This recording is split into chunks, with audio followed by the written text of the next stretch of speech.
కొడిమేల మండలం జగిత్యాల జిల్లా జగిత్యాల. మేము ఈ ఇల్లు కట్టుకుంటామని ముందుకు వచ్చినప్పుడల్లా బంద్ చేస్తుర్రు సారు గ్రామస్తులు. ఆషాఢ మాసం సందర్భంగా మన కాసం ఫ్యాషన్స్ కిలో చీరలు కొనండి, అరకిలో చీరలు ఉచితంగా పొందండి.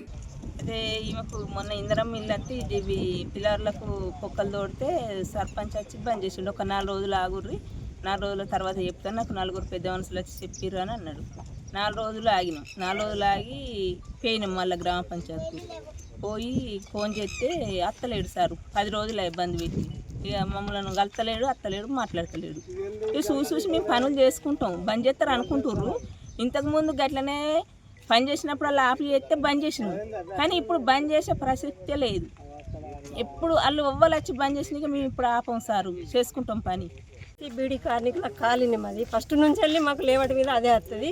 మాది కోనాపూర్. నా పేరు పద్మ, కొడిమేల మండలం, జగిత్యాల జిల్లా. మాకు 96లో వచ్చింది. అప్పుడు కొంచెం కట్టుకోలేదు, నీళ్ళ సౌకర్యంగా లేక కరెంటు లేక కట్టుకోలేదు. ఇప్పుడు మళ్ళీ 2016 నుంచి వెళ్ళి కట్టుకుంటున్నామని మేము ముగ్గులు పోసుకున్నాం, అయినా కట్టుకొనియలేదు. ఇప్పుడు ఈమెకి ఇందిరమ్మ ఇల్లు వచ్చింది. ఇందిరమ్మ ఇల్లు వస్తే సుతా ఆపేసిర్రు. ఆపేసినా కానీ భయపడకుండా కట్టుకుంటాం మేము. ఎప్పటికైనా కానీ మేము మా భూమి విడిచిపెట్టాము. మీ ఊరి అధికారులకైనా ప్రజలకైనా కానీ ఊరి యజమానులకైనా కానీ మీకు పాదాన దండం పెడుతున్నాం. మమ్మల్ని ఆపకూరు, మమ్మల్ని ఇబ్బంది పెట్టకూరు ఎవరికైనా కానీ. మరి కోనాపురం కొడిమేల మండలం సార్. మీ అందరికీ నమస్కారం చేసి చెప్తున్నా. నేను జగిత్యాల జిల్లా. నా పేరు తుమ్మల కవిత సార్. ఇంతకుముందు 10 సంవత్సరాల నుంచి అలా తిరుగుతున్నాం ఈ భూమి కోసం. తిరగంగా సర్కారు సర్వేర్ వచ్చి మాకు అద్దులు పెట్టిపోయింది సార్. పాత ఎమ్మెల్యే సార్ వచ్చి ఈడ ముగ్గు పోసి ఓపెనింగ్ చేసిపోయింది సార్. అయినా మమ్మల్ని ఇట్లా దొరకనిత్తలేరు. అందరం పునాది చేసుకుంటామని బండ తెప్పించుకున్నాము. అయినా అదంతా ఖరాబ్ చేసిర్రు, కానీ వీకేసిర్రు. సంవత్సరం కింద ఇందిరమ్మ ఇల్లు వచ్చింది సార్. నాకు ముగ్గు వేయమంటే పోతలేరు సార్. తెగాయించి బేస్మెంట్ కట్టుకుంటా, రేకులు అన్నీ వేసుకుంటానని వేసుకున్నా. అయినా దాన్ని ఆపేసిర్రు. అప్పుడు 3 లక్షలు నాశనం అయినాయి. మళ్ళీ ఇప్పుడు ఇందిరమ్మ ఇల్లు వచ్చింది. ఆడి ఆఫీస్కి పోయినాము, కలెక్టర్ ఆఫీస్కి పోయినాము, ఎమ్మెల్యే దగ్గరికి పోయినా నా కొడుకుని పట్టుకొని.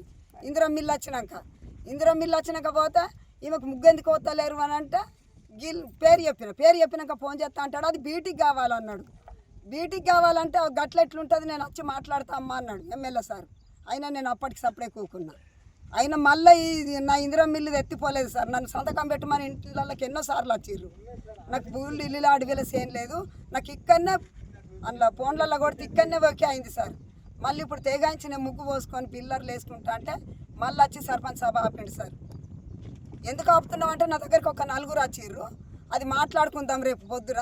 నాకు విలువ అక్క, నాకు విలువ ఇచ్చి నువ్వు ఇంటికి రా ఆపు అన్నాడు. ఆయనకు విలువ ఇచ్చినా నేను ఇంటికి పోయినా. 4 రోజులకు ఇంటికి పోయి మళ్ళీ ఆఫీస్కి పోతా నాకు సమాధానం ఇస్తలేడు సార్. నేను పెట్రోల్ పోసి చచ్చిపోతానంటే సావు నా కోసమే చస్తున్నావా అంటుండు. మీరు చచ్చి ఇన్నేళ్ళ సంది చావంది, ఇప్పుడు నా కోసమే చస్తారా, నేను గెలిచినాకనే చస్తావా అంటుండు. ఇప్పుడు నేను నా సూతారిని ఇంటికి పోయి ఆ సూతారు పని చేసే కాడికి పోయి నువ్వు పని చేయక అన్నాడు. నాకు సూతారు అత్తలేడు సార్. 20 సిమెంట్ బత్తాలు ఖరాబ్ అయినాయి. మునుపు 3 లక్షలు ఖతమైనాయి. ఇప్పుడు 2 లక్షలు ఖతమైనాయి సార్. మీరు అందరు దయచేసి సర్కారు సార్లు అందరు దయచేసి నాకు న్యాయం చేయుర్రి. ఇది బీడి కార్మికులదే ఇది ఇల్లు. ఈ జాగానే బీడి కార్మికులు సార్, ఎవ్వరిది కాదు. మేము ఎవరి జాగాలు కడతలేము. మేము గ్రామ పంచాయతీ ముంగట ఇల్లుగా వేసుకుంటలేను. నేను ఎవరి పట్ట భూములు ఇల్లు కడతలేను సార్.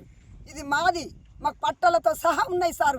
మీకు అందరికీ దయచేసి సార్లందరికీ దయచేసి మీకు అందరికీ రుణపడి ఉంటా. మాకు ఈ సాయం చేయరు సార్. మీకు అందరికీ దండం పెడుతున్నా.